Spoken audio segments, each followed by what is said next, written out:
Salutations révolutionnaires. Avant de continuer, j'adresse encore mes condoléances aux familles des victimes suite à l'attaque du 17 septembre 2024 à Bamako et mon soutien indéfectible aux militaires maliens et leurs partenaires engagés dans la lutte contre ce fléau. Je ne voulais pas trop prendre la parole, je ne voulais pas émettre des critiques parce que j'estime que ce n'est pas dans ces moments-là que nous devons faire des analyses critiques, mais plutôt être solidaires, être unis. Et après le moment de deuil, je pourrais prendre la parole pour donner mon avis, expliquer ce que je pense et proposer des solutions, c'est-à-dire une critique constructive. Mais quand je vois que les médias occidentaux, notamment les médias français, veulent profiter de la situation pour attaquer, détruire, diaboliser l'AES, mais surtout le Mali, les autorités maliennes engagées dans la lutte contre le terrorisme, pour essayer d'ébranler le moral des militaires engagés, je me dois d'intervenir. Parce que vous le savez, mon slogan c'est armons-nous idéologiquement. Donc quand je vois que des médias qui sont censés faire de l'information ne font pas de l'information et faire de l'idéologie, alors c'est mon devoir de déconstruire cela. Donc à travers cette vidéo, je vous invite à rester du début à la fin pour voir comment je vais déconstruire et éclairer encore l'opinion publique une nouvelle fois de la manipulation mise en place par les médias français contre le Mali et l'AES. Comme vous pouvez l'observer avec vos propres yeux, le paysage médiatique français semble être en proie à des dérives alarmantes où mensonges, manipulations et dénigrements prennent le pas sur un journalisme de qualité, d'investigation rigoureux. Vous pouvez le voir avec la une de ce média, Alliance des États du Sahel, un an après l'échec sécuritaire face aux attaques djihadistes. Tout juste un an après sa création, l'Alliance des États du Sahel, un pacte de défense mutuelle entre le Mali, le Burkina et le Niger, vient de subir un revers sans précédent lors de la double attaque perpétrée mardi à Bamako par le JNIM affilié à Al-Qaïda, blablabla, blablabla.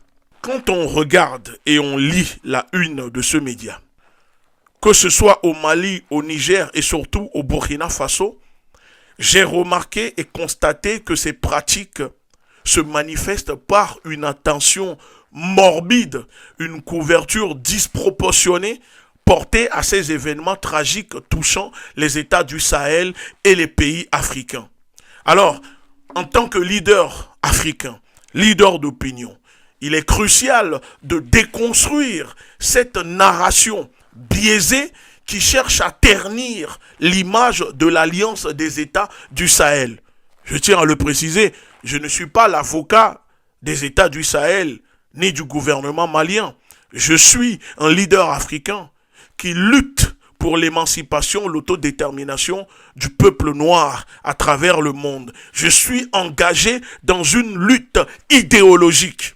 Alors, première chose, depuis l'intervention militaire impérialiste de l'OTAN en Libye en 2011, ayant permis l'assassinat de Kadhafi pour mettre la main sur les richesses et les ressources libyennes, la région du Sahel fait face depuis à une montée en flèche du terrorisme.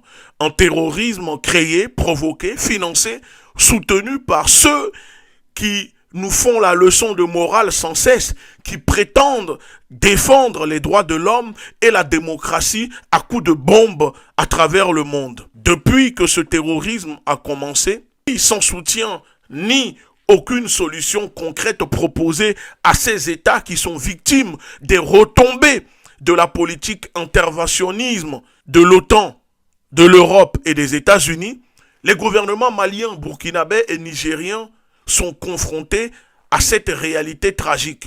Vous le savez qu'ils font un effort incessant, sans relâche pour restaurer la sécurité dans leur pays. Cependant, qu'est-ce qu'on constate? tout le monde peut le voir, que la presse française, au service de l'État terroriste français et des intérêts impérialistes otaniens, a mis en place une coalition médiatique de journalistes que je surnomme des agents de l'oppression impérialiste, qui s'efforcent à travers un terrorisme informationnel qui ne dit pas son nom, de diaboliser les efforts et de peindre un tableau, une vision, un schéma déformé de la situation sécuritaire au Mali, au Burkina Faso et Niger. Deuxième chose, les journalistes français et africains, au lieu d'apporter des analyses nuancées, sans parti prise, choisissent aujourd'hui de se concentrer en écrivant des mensonges, des sottises, de la propagande sur demande de l'Élysée pour nous parler d'un soi-disant fragilité sécuritaire et l'effet surprise des groupes djihadistes au lieu de dire terroristes, sans jamais prendre en compte ni mettre le doigt sur le contexte historique et socio-politique complexe de la région. Vous comprenez? Ce qui les intéresse, c'est de créer des putaclics pour les esprits faibles en manipulant l'émotion pour dramatiser encore plus la situation sécuritaire dans les pays de l'AES. Donc, cette manipulation médiatico-idéologique, cette guerre cognitive n'est pas innocente. Non, non, non, non, non, non. Cela fait partie de ce que je qualifie de management de la terreur.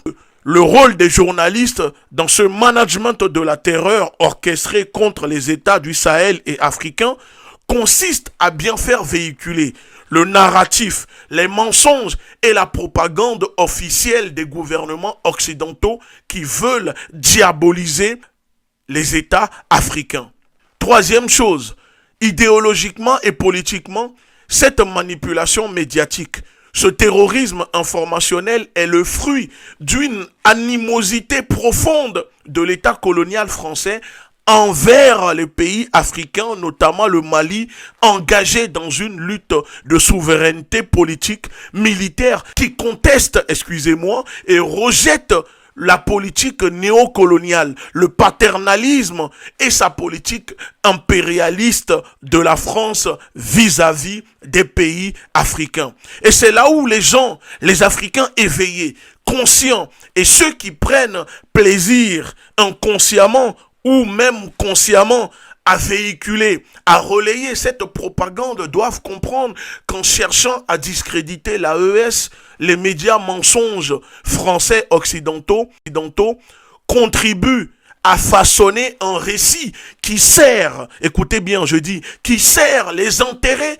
d'une France traditionnelle impérialiste, désireuse, motivée de maintenir par tous les moyens son emprise sur ces anciennes colonies qui aspirent à une véritable indépendance.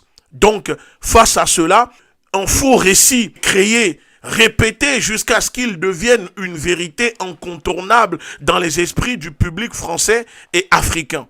Les gens peut-être l'ont oublié ou ces médias l'oublient, mais cette même France aujourd'hui qui se permet de donner des leçons aux pays de l'AES, au Mali, sur la manière dont ces pays du Sahel doivent lutter pour sécuriser leur pays contre le terrorisme, oublie qu'elle-même, malgré son titre de puissance militaire, malgré la reconnaissance mondiale de ses services de la DGSE, la DGSI, la France a été victime, pas une fois, pas deux fois, pas trois fois, à plusieurs reprises d'attaques terroristes, les plus meurtrières qui existent. La plus récente date, novembre 2015. Nous sommes réunis ce matin pour rendre hommage aux victimes de l'attentat commis... La France commémorait ce dimanche les 7 ans des attentats du 13 novembre 2015 à Paris. La première ministre Elisabeth Borne a rendu hommage aux 130 victimes sur les différents sites des attaques, notamment devant la salle de concert du Bataclan. Un survivant et le père d'une victime ont déposé une gerbe de fleurs. Le 13 novembre 2015, des terroristes se revendiquant de l'État islamique avaient ouvert le feu sur les terrasses de café en plein Paris. D'autres s'étaient fait exploser aux abords du Stade de France et une dernière équipe du commando avait abattu 90 personnes durant un concert. Ces attaques terroristes sont les plus meurtrières commises sur le sol français. Qui a fait des centaines de morts et des centaines de milliers de blessés dans la capitale la plus sécurisée et protégée d'Europe, qui est Paris. Donc, en somme, la couverture médiatique française des événements sahéliens illustre pour moi les dérives idéologiques auxquelles le journalisme peut sombrer lorsqu'il est au service d'une idéologie. Parce que la lutte contre le terrorisme est une responsabilité mondiale qui nécessite normalement la solidarité et la compréhension mutuelle plutôt que des informations et manipulations. Alors, j'insiste en disant aux Africains et aux abonnés qui m'écoutent que face à cette réalité, il est de notre devoir de dénoncer ces pratiques, de revendiquer un journalisme éthique et objectif, capable de rendre compte de la complexité de la situation sécuritaire. La lutte contre le terrorisme au Sahel et du monde dans lequel nous vivons. Il faut arrêter de mentir. Et je finis donc cette vidéo en me répétant encore une fois, en renouvelant mon soutien indéfectible aux autorités maliennes, aux militaires maliens et leurs partenaires, et en condamnant fermement l'attaque terroriste du 17 septembre à Bamako.